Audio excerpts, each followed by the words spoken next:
Hi, guys, and welcome back to the Backstage Bikini podcast with your hosts, Jade and Grace.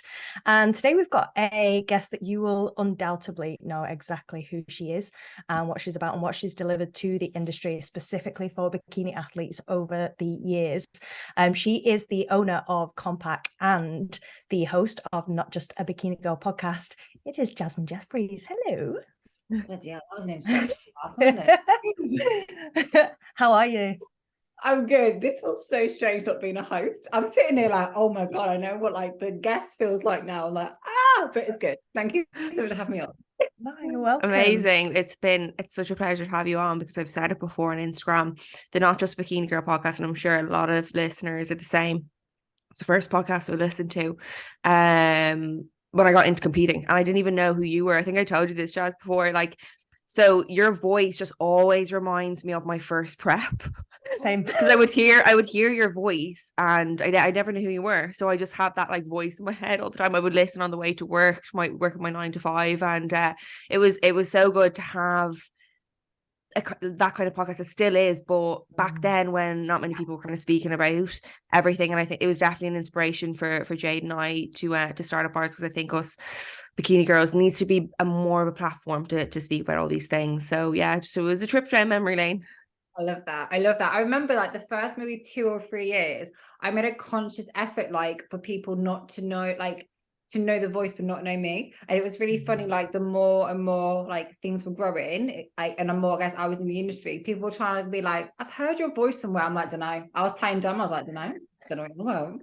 No, I heard your voice somewhere, but I don't know why I had this massive thing. I was like, I wanted people, I think it's like a lot of, obviously bodybuilding is very like aesthetic based and everything like that. And I kind of wanted something which wasn't about the person, what they look like or anything like that. It was just like the voice, because everyone has a voice. And I think that's where like I quite like podcasts, because it removes that like, it's like Love is Blind when I can, it's like that. It gives me those feels. It gives me those feels. So yeah, love it. So come here, let's get, I suppose, for the listeners, if they don't know who you are, I'm sure everybody does, like Jade said, but who are you? What got you into competing? I think I know your story, but I'm sure everyone would love to hear it again, like how you got into competing specifically. Did you just fall into it?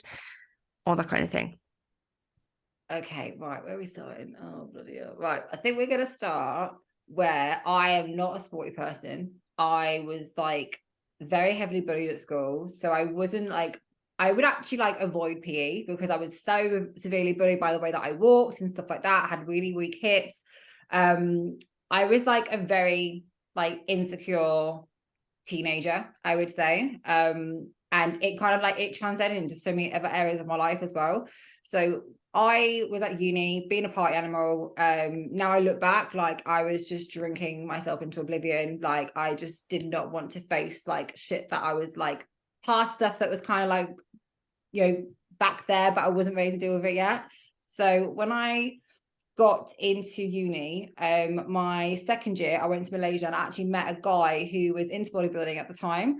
And I remember thinking, do you know what? I'm fed up of being in pain with these hips. I'm fed up of being like so insecure that I hated walking in public. Like I love walking in public where like crowds of people, because I thought, oh, they're not going to watch the way I walk because I've got these like bent knees, and that's what I was bullied for. So it was all these like patterns that I kind of like developed over the years. And I remember when I came back from Malaysia into my third year of uni, I was like, do you know what? Like, I need to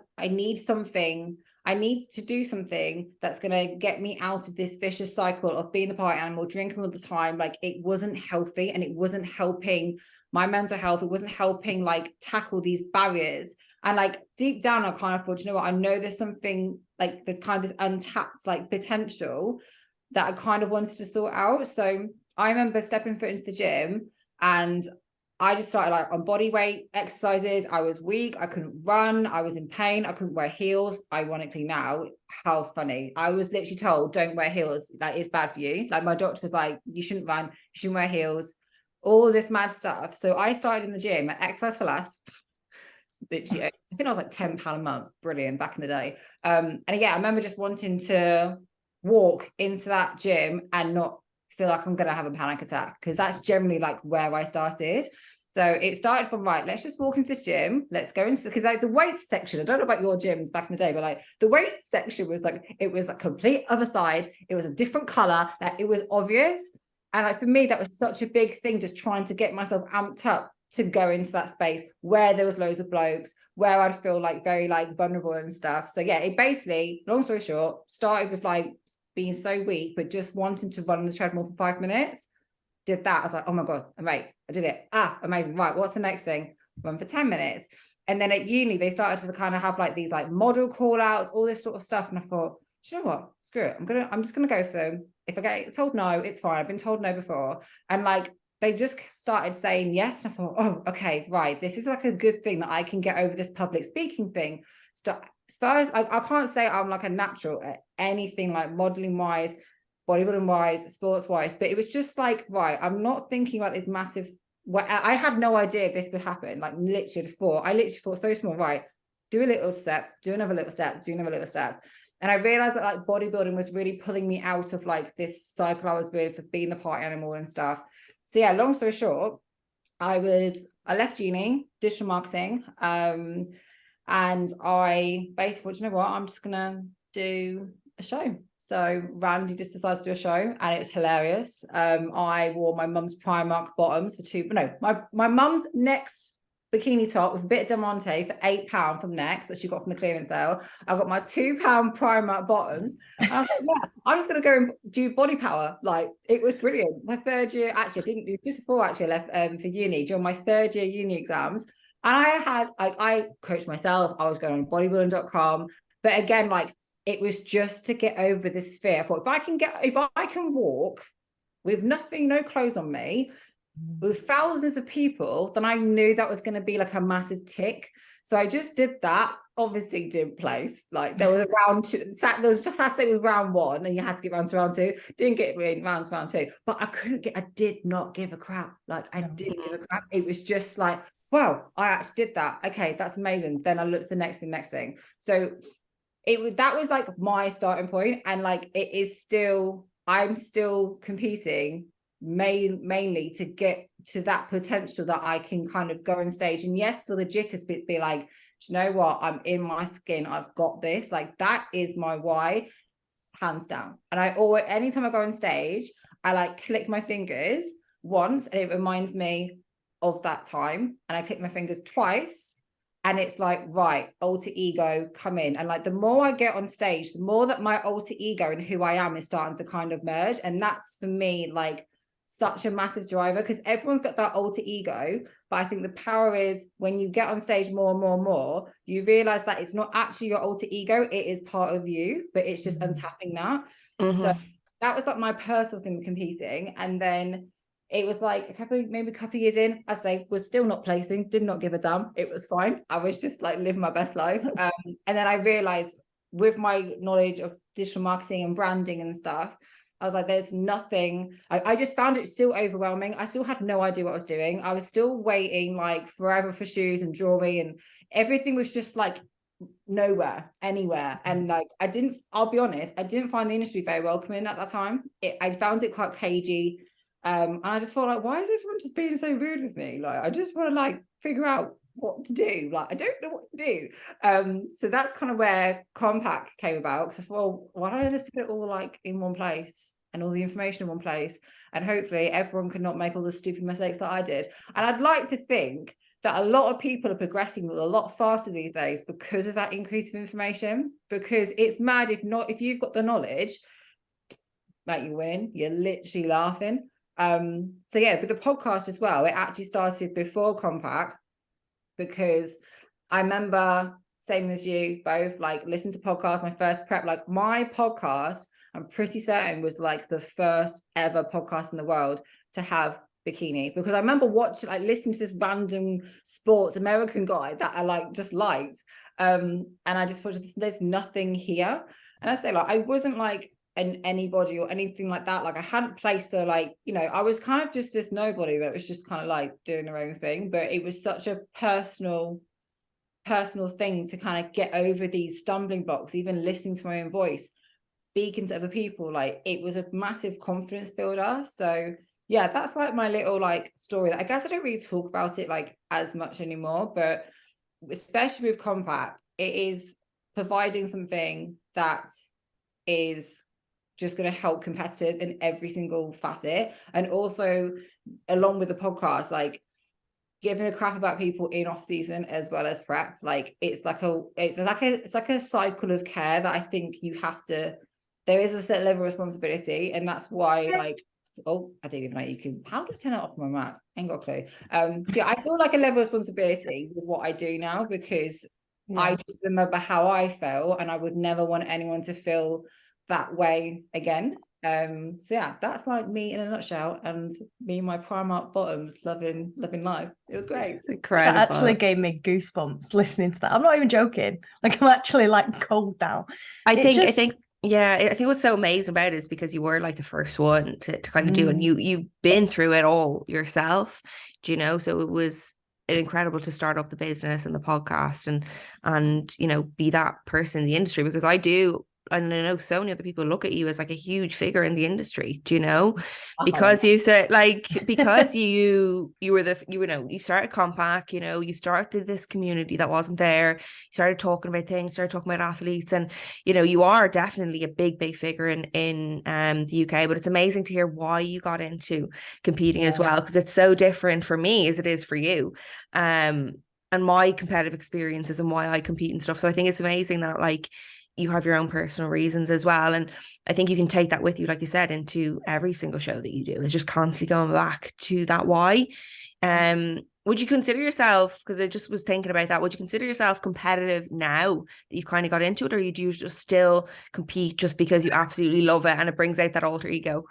Like it's funny because like Joe, bless his heart, he's not very complimentary, but he has been like lately, and I was like, okay, like I don't know, like I know the way that I see competing is probably a little bit different to like other people, but like I know I'm not like the best, I know I'm not at the top, but like I'm happy with where I've come from and like what I'm doing. And it's funny because I know some people, when they don't place, and like for first timers, like their goal is to place. I'm like, hun, I didn't place for like at all, like not even top 5, guys, like not until like maybe 5 years later. Like my first ever placing was 2 top 3s. I was the happiest Cheshire cat getting 3rd place. And then my last season was actually like on paper like my best season ever, where I actually like won. But then within that season I then lost and won, and it was like, I don't know, I don't really see myself. I don't know, that's such a good question. Like if I could pull up like my physique, I think like being tall, I know doesn't matter what I do, I'm never going to be the most muscular girl on that stage, but I accept that and I'm happy with that. And I'm like, well, I'm not going to be the muscular girl, but I can hopefully be like someone else. I can bring something else which is different. I think my waist is probably like my wild card. Like I've got that. But yeah, I wouldn't say I'm like compared. No, I wouldn't say I'm, because I know I can be beaten. Like, so I kind of don't know. But what I love about that as well, Jasmine, it doesn't stop you getting back on stage. Do you know what I mean? Like that's never been a deterring factor. It's never been a case of, right, okay, I'm not doing this because I'm not winning. And it's easy because it's a competitive sport, right? It's easy to get really embroiled and wrapped up in that, especially now, like we've talked about so often, that instant gratification, that getting on stage and wanting the win and wanting the pro card. And we all know that people talk about it, but it's so refreshing to hear somebody that gets on stage for the love of doing it and for the personal development and self-development. Like, was that something that really directed you in terms of building like the community? Because I know you spoke so much about building a community for athletes with KOMPAK and not just a bikini girl as well. I know that's been such a driving factor, but is that where you found your community? I think I'd say so. Like, I think I wouldn't say I know everything, but I've done a lot of more cycles than a lot of other people. Like I've done a lot of cycles competing, so I've kind of like seen people go. I've seen people leave I've seen it all. I feel like I've seen it all, and then like there's a lot of things where I'm like, oh, like if that person would have like approached it this way, or if that person would have done this, or if that person would have had this expectation, or if this person would have really seen this differently, they would A, have a different experience of competing, and B, would probably still be in competing. But I think people sometimes like how do I put this? They in my point of view, what they do with bodybuilding makes it unhealthy. And I'm like, oh, I sometimes want to shake people and be like, come on, like, if you can just like open your eyes for a second, if you can just take a step back, if you could maybe like switch coaches or like, you know, just see things in different light, then you probably have a better like relationship with yourself. And like, for me, I have found, especially in my last off season, like I wouldn't say all my food issues are fixed, but bugger me, I'm in the best place I've ever been with food. When I see other people that's been going this a lot of time, they haven't been, or there's people that leave and they think, oh no, it's calm. It's like I see people leave and I'm like, oh, like they're leaving, but like I've been able to, bodybuilding's been able to fix those things for me, but I've allowed it to, and I've had a different approach to it. So I think that's where a lot of my like stuff comes from with KOMPAK and not just Bikini Go. It's like trying to offer like that different perspective and way of doing bodybuilding that I think can either save people or save them from a nasty way. You know what I mean? The way that bodybuilding literally like sucks you up and just spits you back out. Because I've been there as well. That's what I try and do a little bit.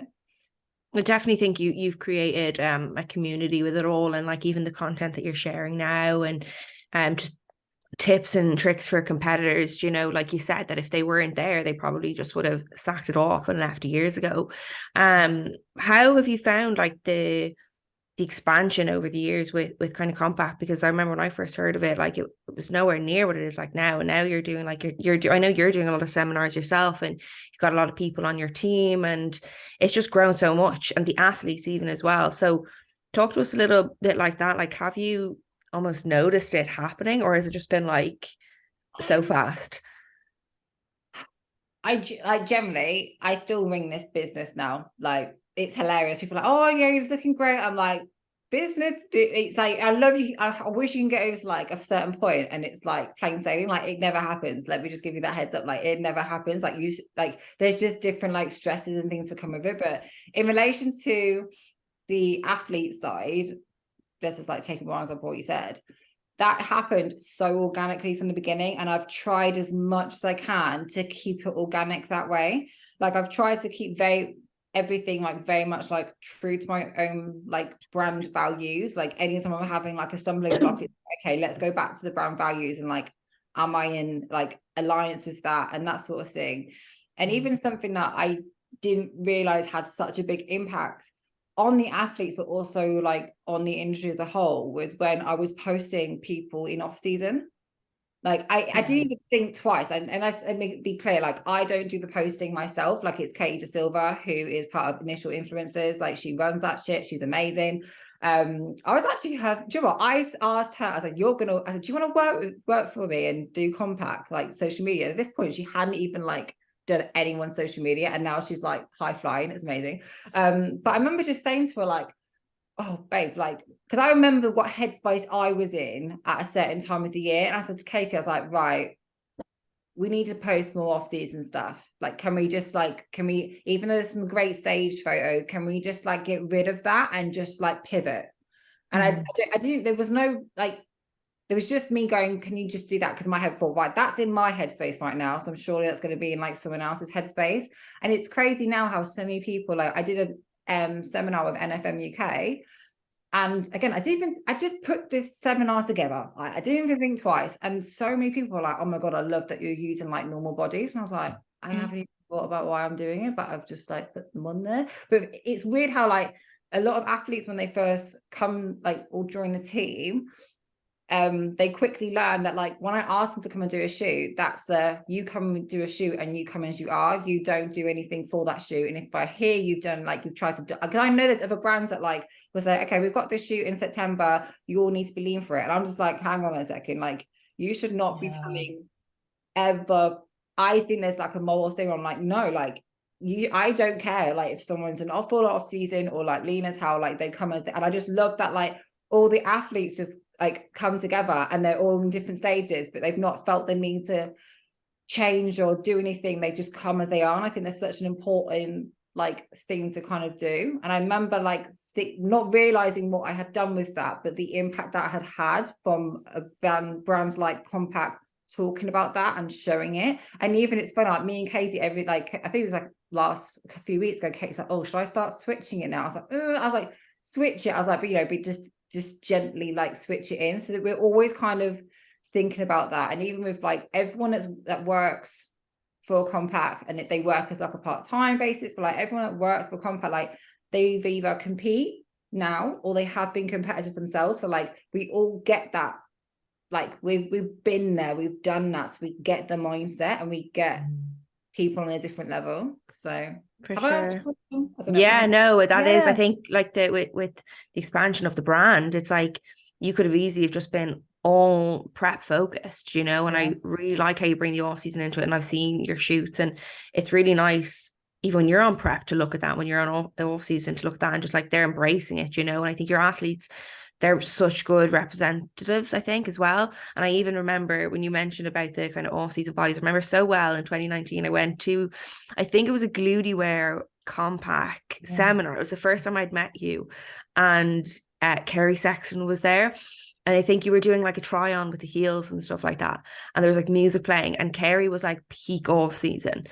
And I just remember she was there like absolutely owning her off-season body. And I was looking at this, I was like, where's that confidence coming from? Like, why don't I have that? And I still think of that this day. And I still look at Kerry and I'm like, she's a massive inspiration in terms of like her off-season body. And I think your athletes do that really, really well. So yeah, just that came into my head as a really, really nice thought. That's an OG feel, that one, that 2019. Yeah, that's an OG vibe. That's an OG vibe. I like it. And you're doing a lot of seminars as well, yourself, aren't you? Yeah, so I've got, I'm trying to think, like this weekend, obviously this will be I don't know if this will be recorded, but I've got Emily Olivia's, and then I have Shah Ellis's, and then I have Phoebe Hagen's as well. It's really hard, you know, because it's difficult for me. The people please inside me wants to say yes to every single thing I get asked to do now.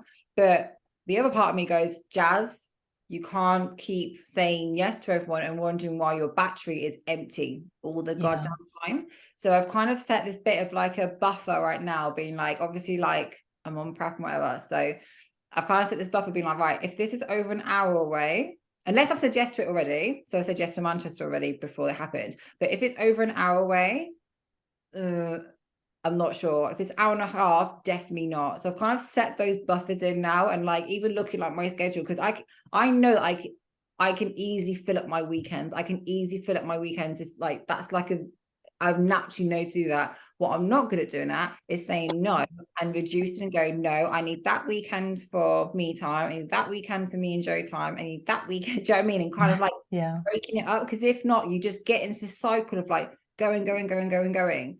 And especially like when the season starts up, you do your Saturdays and Sundays, and then you'd like to think that your Monday, Tuesday, you're going to relax, but you don't, like you go straight into it. So I'm just been trying to like say yes, but at the same time, like think about myself as well in that. And I think that's kind of where like I'm starting to pivot a little bit now with myself, being like, right, what is going to be good for me? Because I need to look after myself. So I can't keep like trying to please everyone and say yes. And do you know what I mean? Because at there comes a point where I'm just brain dead and I've just got nothing else to give. And I'm like, I need to stop doing that. Yeah. Well, I think it's the mentality, isn't it? Psychology of an athlete as well. I think with that used to running and thinking about how you've developed your business and your lifestyle, like, is that a new thing? Have you always sort of catered for yourself that way? Or has it just been a case of keep going? Obviously with the business as well, when it's on you, you're going to feel that pressure even more. So is that something very new? Oh yeah, like last year was a massive one for me, because I was just like, there was other stuff going on in my life, and I was like, I can't keep doing this. Like whatever cycle I've got myself in, I need to stop it. And I got to the end of last year, and I was like, right, brain check. Like, what are we doing, Jazz? Sort yourself out. Like, and what's the definition of insanity? Doing the same thing again and again and again and again. I was like, right, I really need to like pull back, and it's so hard for me to do that because the other part of the brain, whether it is an athlete part of the brain or a business part of the brain, I think it just goes, yeah, but you've got to do that and you've got to do more and you've got to do this. But it's, yeah, I think it's like, I think for me with bodybuilding, you have to be 100% or nothing. I physically, mentally can't do that in my life. I have too many things going on and I'm not willing. That's where I find, everyone has a moral compass and it's no right or wrong, but like, I know that I don't want to be a shit daughter. I know I don't want to be a shit granddaughter. I know I don't want to be a shit wife. And it's like, if I want to be able to do everything, but with that, I have to understand that it's not always going to be 100%, but 80, 90 consistently, Jesus Christ, that's way better in the long term than trying to do 100 and crashing, doing 100 and crashing. And that's what kept happening. I was like going full steam ahead and then like I'd crash. It happens quite a lot even now where like have a really good productive Monday and I get to the end of the day, I'm like, oh no, I know Tuesday I'm going to really feel it now. And I'm just going to be like done. Yeah, it's definitely a new thing. Maybe it's getting with age. Maybe I'm getting like old in this game. I don't know. But no, you do. Yeah, it's trying to fill up my own cup and realizing if I don't do that, nothing else is gonna churn. And actually, like, in order to be selfless, you have to be selfish. And I wish someone told me that sooner when it comes to bodybuilding, whether it's like as an athlete or like in the business sense as well. Yeah, I even posted about that last night. Like sometimes you do have to get selfish when it comes to bodybuilding. Like that percentages sometimes change, and you have to give a little bit less here to give a little bit more there. But you touched on kind of like I suppose the social media aspect of it. I always see you kind of sharing online that, you kind of stay off it a little bit, even with your preps as well. Do you find that social media, you find the pressure gets you? Obviously, I think because you're not an online coach, you don't really have to like I have to show up like irregardless of how I feel. It's different in your case, but do you find that like Instagram and all that just gets too much sometimes and you just prefer to just delete it and do your own thing and have everything in the background? Because it's quite overwhelming. I actually I counted one day, it wasn't a busy day, how many people I talked to. So that includes and this, there's no people, I know people that are way worse, like have it way worse than me. But I think once I put in texts, WhatsApps, emails, DMs on personal and KOMPAK and everything else, it was over 100. And I was like, that's where I kind of like go, right, I have to draw the line somewhere and something has to give, because I don't know about you girls, like, don't get me wrong, I love small talk, but when you're trying to accommodate and talk to so many people and do so much in your day, something has to give. And I got to the point when I thought, I can't just keep trying. Again, it was the people please inside of me. I was trying to do everything. I was like, I can't keep doing that, because I get to the end of the day, not done everything I need to do, feel drained, can't hold a conversation with like my mum or my husband. Like I'm just gone. I'm literally just gone. I'm not even there. So that's where for me, where like my priorities have had to like change and they've had to shift.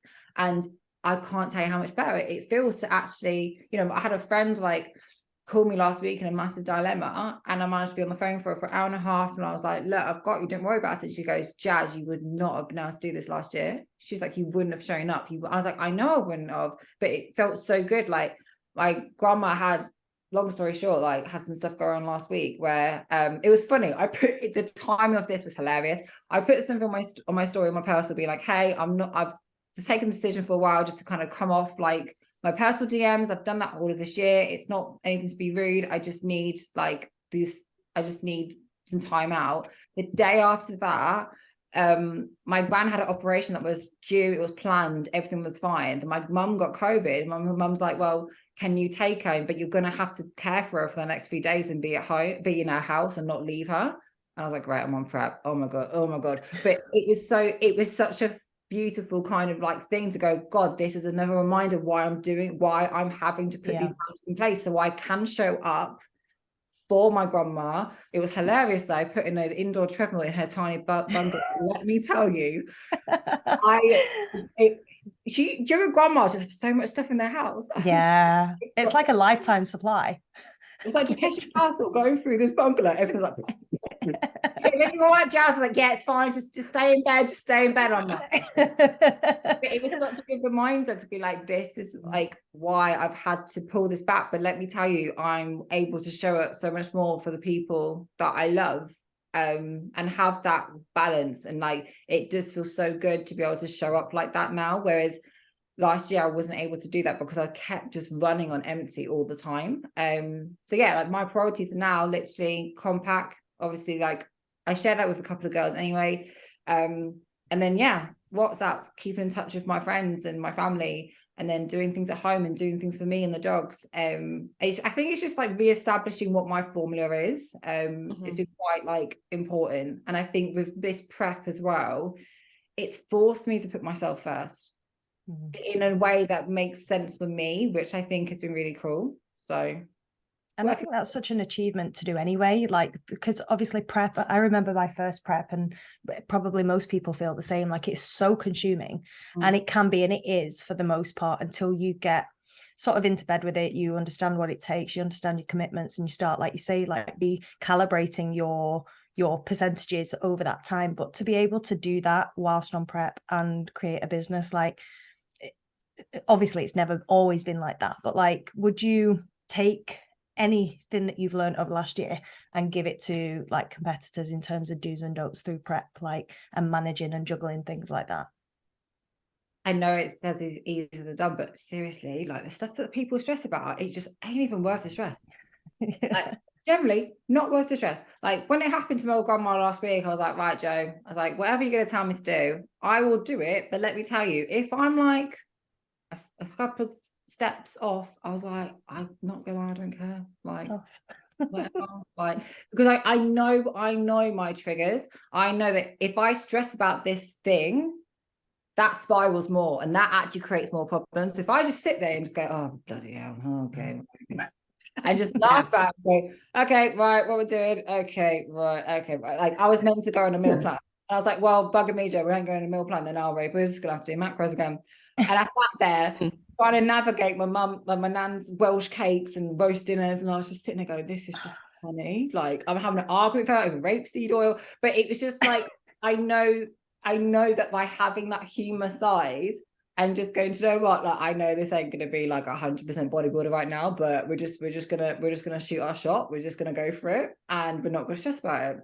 And it's funny, every single time I've had those moments in prep, like even my last prep as well, I remember breaking down my bloody electric car, and I remember sitting there, I was starving Marvin, and I sat there and I was like, I've eaten all my food, but I know, you get that, like, it was like that panic drop. I was like, oh God, like I've been here before, this isn't nice. And I remember saying, I messaged Joe, being like, Joe, I've already done what this thing I'm going to tell you, so don't bollock me. I was like, I've ordered a Subway salad. I know it's over my calories. It's like maybe 200 over my calories. I was like, I'm going to sit it, I'm going to eat it. And I was like, I'm not going to restrict the next day. I was like, I'm not going to be that dickhead, but I'm going to be that person. I just sat there happy as Larry. But what happened when I came back home and I haven't weighed myself for like 3 days, my weight flushed through. And I know for a fact that wouldn't have happened. I know that wouldn't happen because I know my stress, cortisol, everything, and it would have spiraled probably into something more. And I know that's like not a bodybuilder thing to say. I know I'm not going to come across as a serious bodybuilder, but by me, like, right, I was like, what was it, a few weeks ago, I had some people over and I was just chatting away, trying to put this honey on my core, and I just split out like 25 grams. And I just looked at it. I went, but it looks like I'm having 25 grams of and like everyone just looked at me like, Jazz, how are you like so close to show you're not panicking? And I was like, well, I'm having 25 grams of honey, aren't I then? Okay. And we just like flipped it, and I just sat there and just laughed. But like, I think by me not stressing over the small things, I've had people close to me so often where like they're panicking and they're like, I can't do this like cardio bike because it's broken and I don't know what to do. I'm like, hun, there's so many ways of doing cardio. Like, don't stress about it, don't worry about it. Like, if your mum, like, for example, I started my peak week for my last season with my mum, like, literally falling out of a loft and, like, she was going to be paralyzed. That's what they said to us. And I remember telling around to Joe, being like, I know I'm on peak week, but my family comes first. I will do what I can. I was like, but if this all goes to crap, I don't care. Like, this matters more. And what happened? It was all fine because I just literally go, calm down, Jasmine. What are we doing? I said to Joe, right, we're not doing macros. We're not doing meal plan. My head's going to explode. I was like, just give me calories. Just give me calories, and it will have to do. I said, Joe, it will have to do, because I know in that moment, if I try and be this serious bodybuilder, it just backfires, and I'm like, oh, fuck this. So like, it's having that, like, I'm not saying to people to cheat their diet. I'm not saying to people to not take it seriously, but it's like, breathe. This isn't the end of the world. This isn't worth panicking over. There are going to be bigger stumbling blocks that you're going to have to navigate, but I think sometimes, like, it's hard when it's in an industry where it's like 100% all or nothing. You're not a serious bodybuilder. It's like, you are, but you take your mental health seriously as well, which is like, I think is an important thing to do. But by me having these moments going, oh, bloody hell, okay, right. Okay, what we doing? And just laughing about it and going, right, this isn't what it's on paper, but I'm going to do the best that I can in this situation. It's made my bodybuilding, it's probably kept me in it, to be honest, because if I had to do it any other way, I wouldn't be able to do it. I would not be able to do it. So I think that's like a big takeaway. And it's so many times I've had to say to girls that are close to me, I'm being like, just don't worry about it. Like, it is perspective, isn't it, at the end of the day? And like, I could definitely take that advice, because, you know, if you're juggling so much as a businesswoman and you've ultimately so many priorities, you know, life continues, you know, and things happen, and you can't be crying about the fact you missed a couple of grams on your honey, or your scales broke, or, you know, you had to cut cardio 5 minutes short because you had to go do something else. And like you said, sometimes stress can kill you more. Do you know the kind of way? And like, going back to your why, like, that's always in line with, okay, you want to give prep your all, but you can't stress about the little things, do you know, if they kind of crop up. Like, I had no scales last week at grams, like, so I got to hers on Thursday, and then I left Saturday evening, but yeah, had no scale, so I had to just kind of rely on like the packets and going, right, that looks like half, okay, that will do. But like, it was fine. I had to drop weight, so I was like, oh, okay. The world doesn't end. And like, I always go back to, what did bodybuilders like 20 years ago do? There was no MyFitnessPal.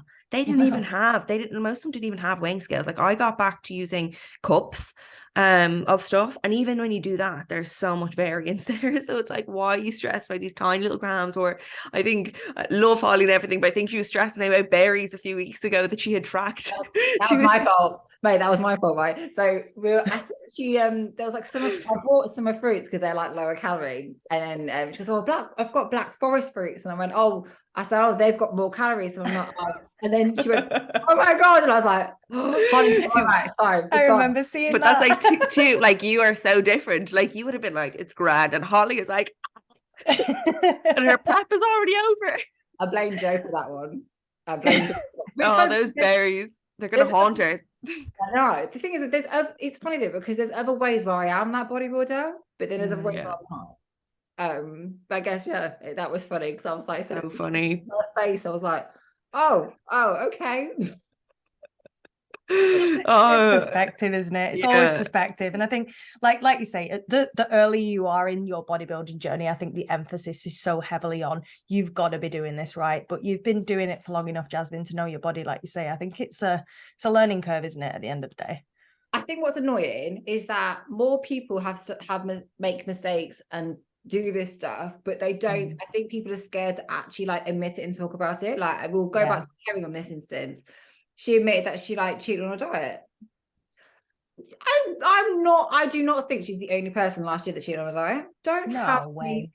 But she's the only one that's able to be honest about it and learn from it. Whereas there's people that like bury this guilt, and that's where like that can really stem into something quite dangerous if you don't have the right perspective. And like, don't get me wrong, I'm not saying to like not take this serious, I'm not saying to not go for 100%, but like, it's all about that consistency and kind of like using your brain and going, right, like, this is still going to be fine the way I'm doing it. It's not perfect, but like, life takes over. And I do not believe that people not at Olympia stage have not made mistakes there in their life, because they're human, like just like us. We even spoke about it with Marnie on the last podcast, how like, you know, even the top level pros really struggle in their off seasons, because it's something that Jade and I are kind of going through now. And like, people make mistakes on prep, you know, and we all struggle in our off season, but we don't always speak about it on Instagram, you know. And I think Kerry has a platform to kind of do that as well. And I know she inspires a lot of other people with that. But in terms of like, I suppose, what your struggles in prep and an off season, what would be your biggest struggle in prep and your biggest struggle in off season? Because I know you've touched on body image before, and how I think it was your last prep was like a big turning point for you. My biggest struggles. Yeah. Okay, prep wise, I would say I feel like there's two people in the world, right? There's one person on prep that's like emotionless, so they just have nothing, and there's the other person that has all the emotions. Like, I'm like all the emotions sort of girl. Like, anything will just make me like cry, smile, get. And I'm just like going crazy. That's me. I'm just like an emotional sort of girl, and I have to just sit in my emotion for a bit and go, okay, this is fine. And then I calm down, and I'm like, right, whatever. Like, that's just me. And I've had to kind of like, for example, in the past, I'd probably be like quite like one of those like snappy preppers, whereas I've learned like I need to stop being like that's to take that out on like people close to me. So that's definitely something that like I've learned to be like so much better with. And just, I think that's for me why I like secret prepping as well, because it forces you to act normal, because if you don't act normal, your cover's blown. So it's a great thing for me. I think with my insecurities, for me, it's always like cellulite, back of my legs, glute ham. It's always a bugger. It always messes with my head. That's probably the only thing that really messes with my head on prep, is whether that's going to go, if it's gonna look like okay. Like, that's probably my big prep worry. In off season, I would say prep as well. Like, I hate it's so frustrating when like you're trying to work and do like a brain thing, like a brain activity, and your brain's like, why am I not doing what? Why am I being distracted by this thing? And it's so frustrating. Like a little toddler up there, like, behave. Chimp, innit? Off season, do you know what? It used to be packets of food in the house. I couldn't deal with it. So when Joe used to have a meal plan, I'd be like, you can't have that, because it's gonna mess with my head. Whereas last off season's I've been able to tackle it. So that used to be a thing. Like, I couldn't have packets of things, whereas now I can, which is amazing. And even now, doesn't bother me.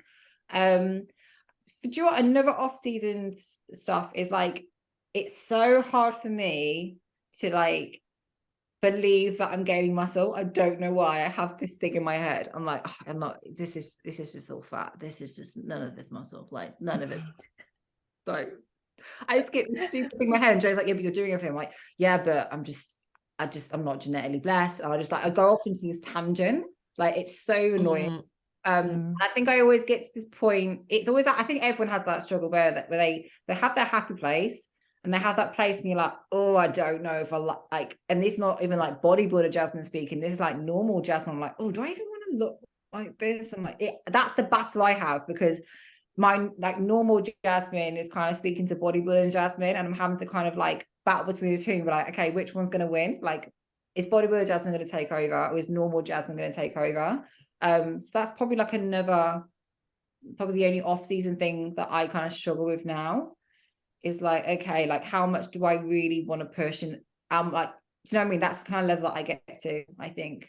I don't think anything else. It's blind faith though, isn't it, at that point? Like, I know that you said that people probably struggle with it, but they're putting that muscle on and stuff like that, it just hides. It's not there. I mean, you've spoken about like Joe and having him as your coach and things like that. Jasmin, like, what is it like? What is it like being coached by your partner versus being coached by somebody who's detached from your household and stuff like that? Do you find it helps? Is it difficult sometimes? What's it like? Like, mate, we tried this a few years ago. And I literally had to say the words, it's not you, it's me. Like, I say it, and I was like, oh no. But I knew I was not in the headspace. I was not in the headspace to like, I was just in that stupid like, no, just being an idiot basically. But then I remember like, so my last coach for Joe was Cal. We all know Cal.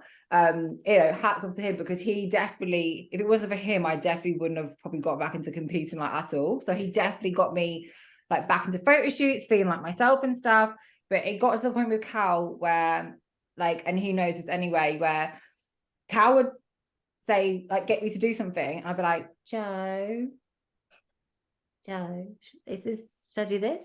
What do you think to this? And he's like, and whether Joe said yes or no, I would do whatever Joe say. And I went, oh damn, okay, this is kind of like. And then Cal was asking Joe, oh, what do you think I should do with Jazz? And I was like, okay, this is like a weird like love triangle thing, and I just need to kind of like break it. And I remember just thinking, right, I just want to give this like another go. But the way that me and Joe like approach certain things are very different. So I was like, we're going to need to try and like navigate this, but it's wicked. It's so good. Like, and for me with last prep, like winning, losing with my husband was like the best feeling in the world. Like the best feeling in the world. And like, even like for this prep, like my motivate, like obviously I have my why, but like another big motivation for me is like Joe, because I know that like when I do well, he does well, or like, you know, I know that I'm kind of can like be that tester for like a lot of different ideas that he has and like that sort of thing. So yeah, I'd probably say like it's great. Like it generally is so good. I have no complaints. My turnaround time is great because I literally go downstairs. I'm like, hello. And like, I need we need to do a separate podcast on just managing your boyfriends and prep, and I'm trying to deal with it on Ross, and this is in off season. I'm thinking, God, if I ever prep again, will I go with him? I just don't know. Like it must be really, really tough when you're kind of struggling some days and he sees you struggling. Or does he have like, does he completely switch off? Does he switch off from your partner? Yeah, he's great at that. Like this prep's been actually really sweet because he keeps saying to me, just relax, just chill. I'm like, no, like I need to do my routine things in the house or you're just going to mess my head up. I'm like, no. So it's sweet because in the past, I kind of felt like, oh God, this is like, I kind of wanted that like reassurance, whereas he's probably noticing it a lot more. Now I'm a bit more aware, which is really nice. But I think because I've communicated, the way I'm communicating with him is so much better. But like, I still don't do like in-person check-ins with him. I sometimes like when I'm obviously getting dressed, I'm like, yo, look at my glute ham, or like, yo, look at my quad. Like that's literally all I've done at this point. But yeah, we just do it literally exactly the same. So yeah, he still gets the check-in sheet, he still gets everything. Like it's no I don't see it like any different to what he has for clients, but sure. It is scary though, because in your brain you're like, oh, what if it goes wrong, or what if we argue? Like you start to have those like what if. Yeah. But just taking it like week by week, day by day, you will slowly figure out like how you kind of mesh things and also how you separate. And I guess that's different for like every relationship, but for me, like the way that I communicate as a client, like it's probably a little bit different than what I do as a wife, but that's like something that you learn like along the way. But yeah, would you have like downtime, obviously with you on prep and Joe being such a busy coach and just with the app and stuff, like do you have downtime for each other and are you able to switch off? I know you got a big passion obviously for your dogs and stuff, but do you prioritize that a lot on prep?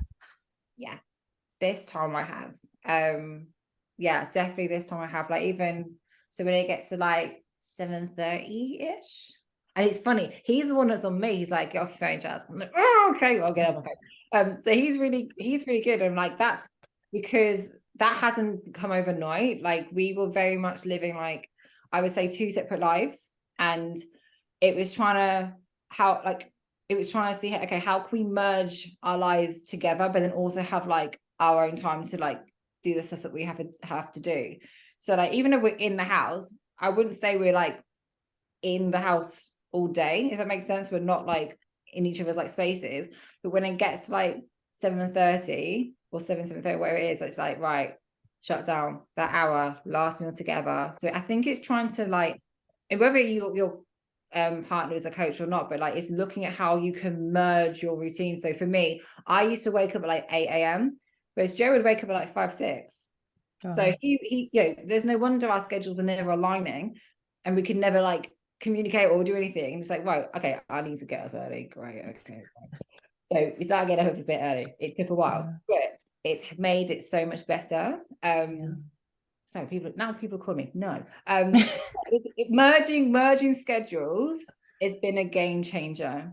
It's 100% been a game changer for us. and figuring out how we can help each other with things like across the day as well, in those little things has definitely helped. But again, it's like, it's trial and error. We've made mistakes and then you just like learn from it. So absolutely, and communication is key in that situation in relationships.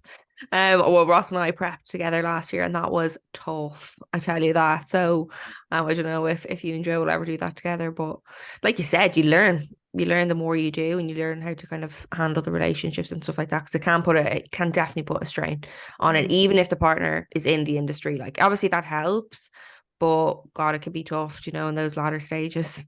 One reason why I've done my prep a little bit earlier, another reason, is when I looked at like what's optimal. Serious bodybuilder Jasmine's coming on now. So when I'm trying to think, okay, what's optimal? Competing the busiest time of the year is probably not the best idea for me or Joe, and all his clients are always doing at the end of the year. When he wants to do like a real hard diet at the end of the year as well. So I'm like, okay, probably not optimal for me to compete at the end of the year. I'm not bothered about doing finals. So why am I prepping at the end of the year, Jazz? Because I'm an idiot, but because I've learned from it. So like, that's like another little thing. Like, it's not a case, we don't stop our goals, but it's kind of going, okay, like, are you doing a hard diet there? Okay, you're not doing that. So like, Joe's been doing a really hard one, but it's now he's timed it where he's like, right, I'm reversing out now. That means that, I'm not going to be as brain dead. I've got you. I'm like, amazing. So by the time that I've come out of my diet, I've got him, I've got the brain, I can do that. Do you know what I mean? So it's just kind of like a table tennis sort of thing. But it's really cool. Like for me, it's like, I feel like I'm in such like optimal place. Like this seems like the best route and it makes sense on paper for me as a competitor, but then for me as Jasmine, who has loads of other things going on in my life as well. So I think it's important to consider. Yeah, Absolutely. for sure. I'm staying quiet, by the way, because I don't have a partner. So I'd be talking about me and my, but like with I can relate to it, I suppose, with my work 9 to 5. Like my 9 to 5 work's changed so much. So I think it's just about balancing responsibilities, isn't it? And managing your energy application. Like you only have one tank. Just make sure you're spreading it over what's needed at the time and then get that support back. Like you say, it's so important. I think 9 to 5 jobs on prep is the hardest thing. Like people always, I don't know, I generally think 9 to 5 working and doing prep is the hardest gig. Oh, it kills. Yeah. Yeah. Well, Jade, what you have to, yours is like, I don't know, it's not even a 9 to 5. Well, it's 9 to 5 and then it could be midnight. That's like 7 till 10, and then I do out of hours as well. So we'll do like a 24, 48, 72 hour rolling gig where you could be knocked up at like 4 o'clock in the morning. Crazy stuff. And then you've got cardio in half an hour. I think honestly 9 to 5 is the hardest. I genuinely think it's the hardest gig if you're trying to prep at the same time. Like that's the thing, it always reminds them, like I'm very blessed that I don't have to do a 9 to 5 now, but I always, because I used to do it, I always remind myself, like, this is tough, but this is definitely not as hard as like the working mums that are still having to do prep and 9 to 5 and work, like, and look after the kids. So do you know what I mean? I always kind of think, do you know what, this is hard, but God, this is definitely not as hard as like people like yourself. Like, sure, yeah. But I think with like KOMPAK, like there's so many resources on there to make people's life easier. Do you know that kind of way? I know you have like the budget planner, and just like you're saving people time from going on all these different sites. It's like, no, I can just go here for everything that I need. I have my show guide, it's all there, whereas years ago you might have been spending hours trying to find stuff, and shoes arriving 2-3 weeks later, so I think that's what is great about KOMPAK. But I just want to touch on the business side of things, obviously, with KOMPAK before we wrap this up, because I know your time is very, very precious. But I say that to everyone because I don't want to keep anybody too long. Everybody's calling her, 7 o'clock's hit, and she's like, 9 to 5, man. She's probably working the next 5 minutes anyway. But I suppose like everybody can find stuff out on KOMPAK, and when it comes to like advice with looks and stuff like that. But I know you're really, really into the styling side of things.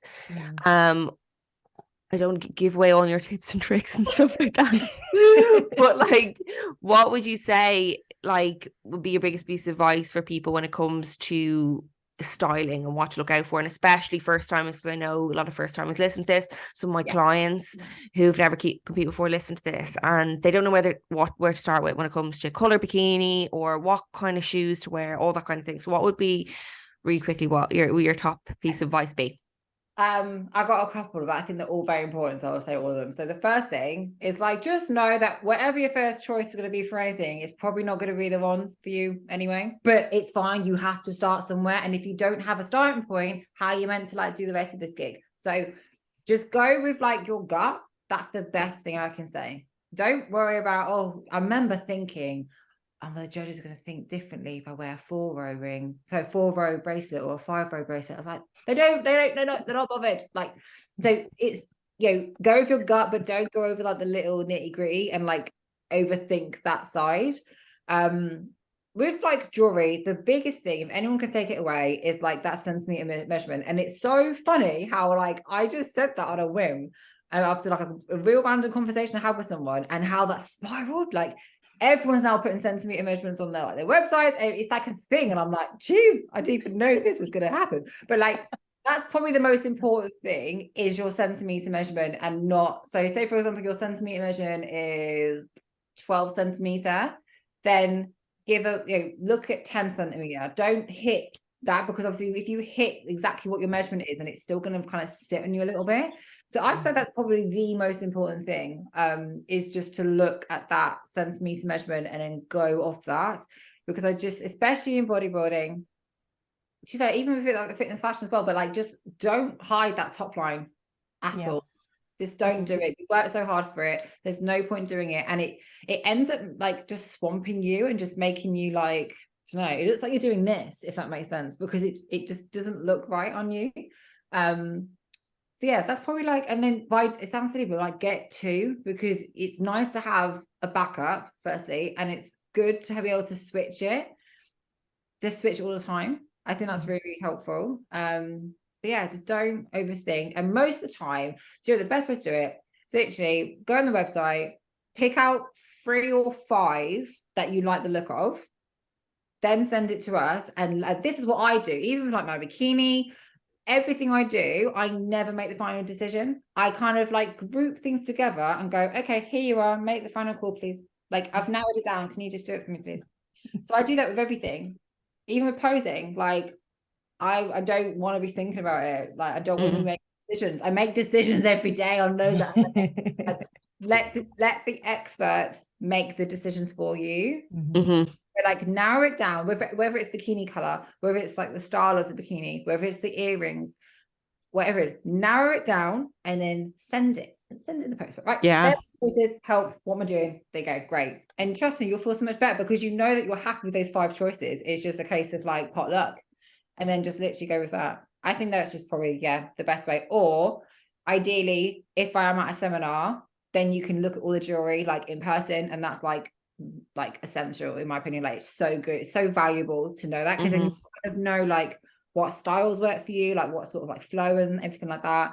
So yeah, I think, like you said, it's just about getting like multiple things, and you'll always have it. If you compete again, you'll always have it. And you might do a different hairstyle, like me, you might have a different hair color, you might have a different bikini color, do you know? So I think just having multiple choices is always a good thing. You have a suitcase full of KOMPAK stuff. It's hard, because I'm like, I could bring everything, but I don't want to bring everything, because then I'm going to overwhelm my brain. But now I'm like, okay, I'm just going to bring 5. Like, it sounds so stupid, but I'm like, right, I'm just going to bring 5. And then I end up bringing a bag, because I'm like, someone's going to break something. And this is what happens at every show.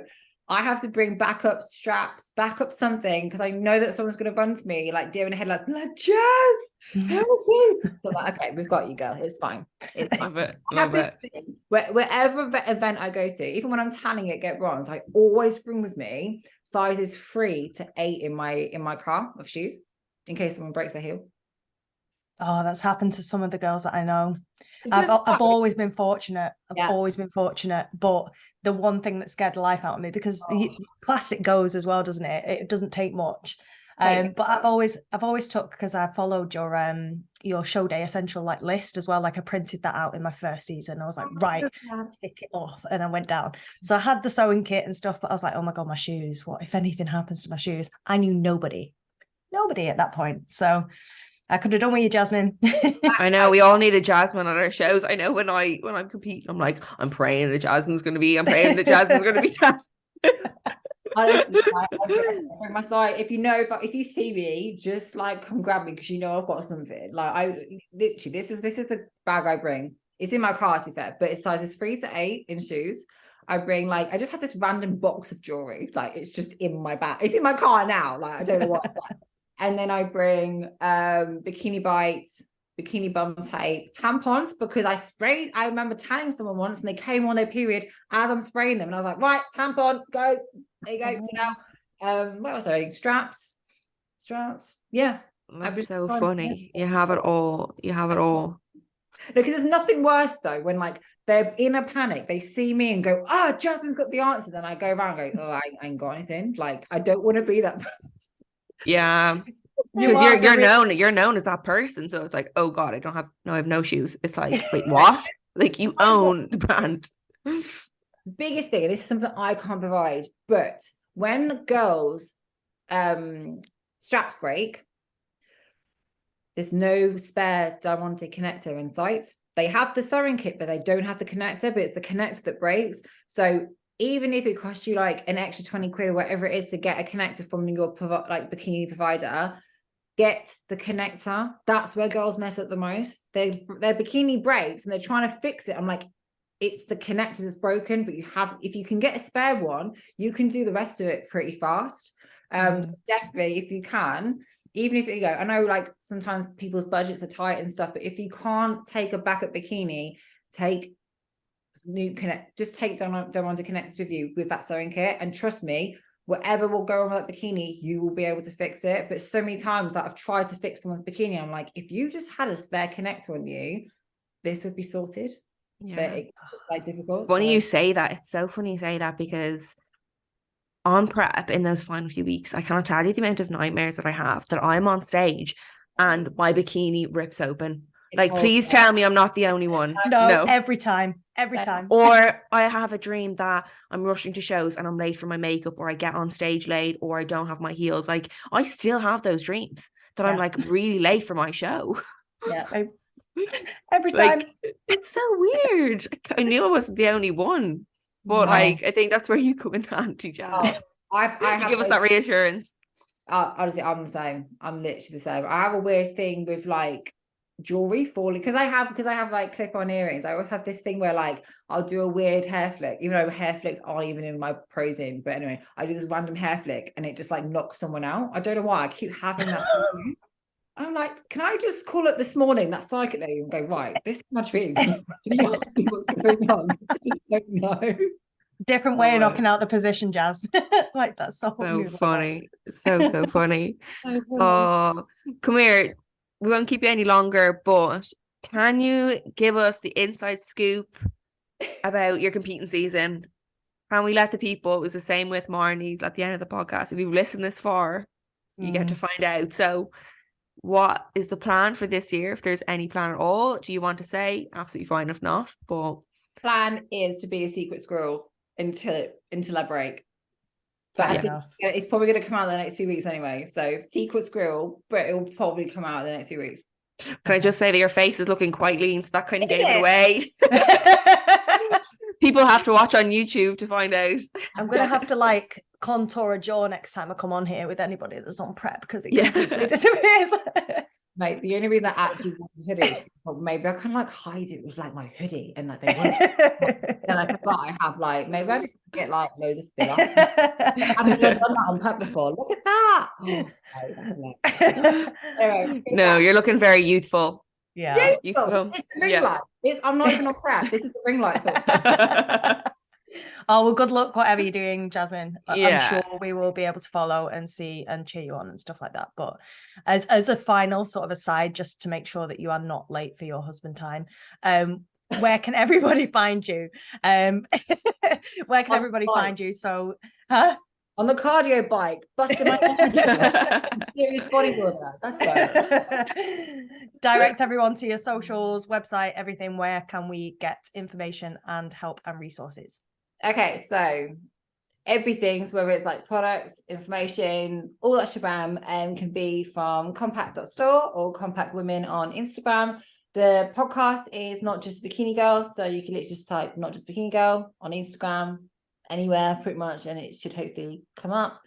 And myself, Jasmin Jeffery, I am a bit of a secret squirrel. Like I probably will get back into posting at some point, but it's like, yeah, I do post, but I just haven't been like active on stories or anything like that right now. But probably when like show day comes around, I'll probably be that person that just starts like blazing it anyway. So yeah, that's been part of the fun. We'll be hooked. So everyone's to give you a follow, but just don't hassle you on Instagram. Don't DM. Just don't DM. No junk mail. I see this. Will be like, yeah, it's fine. But no, I will. You know what?